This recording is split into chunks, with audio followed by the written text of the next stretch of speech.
Psychologists have known for some time that we have two operating systems for processing information within the brain, working at the same time but doing very different things with the same information: the conscious and the unconscious. The conscious is part of our new brain, developed fairly recently. This is where most of the clever thinking goes on: problem-solving, decision-making. It is slow in operation, taking several seconds to process even basic information and to make decisions. It is very limited in processing power, just 8 bits of information at any one time, and it is driven by taught rules about how to do things and how to think. It relies on logically processing data. We believe that it is in control because in our lives we see all of the achievements of the conscious: technology, civil society, agriculture. The list goes on. The unconscious, on the other hand, is rarely seen working. It runs constantly and effortlessly in the background, handling all of our routine information processing, a sort of autopilot.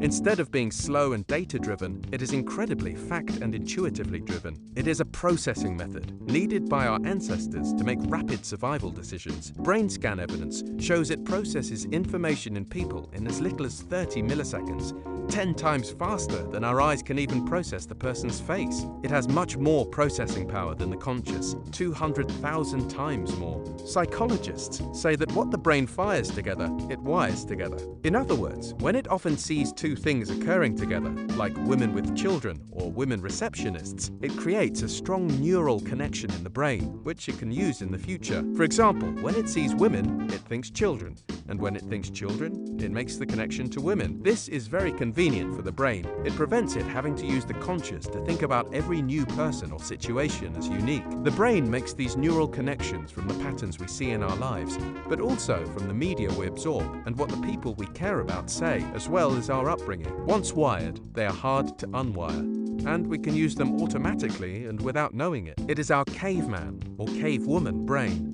Let me put things into perspective. If the processing power of the conscious was the size of a table tennis ball, the processing power of the unconscious is a table tennis ball 200,000 times larger, or 2.4 meters across.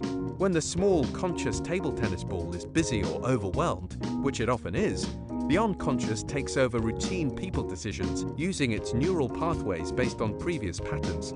The next bit is important. Our unconscious creates super fast connections between groups of people: old, young, black, white, with tattoos, wearing funny t-shirts, having a particular accent, from a particular area or country, educated at a particular school or university, and good or bad ideas the psychologists call constructs. These super fast links are used to make rapid people judgments below the level of our subconscious.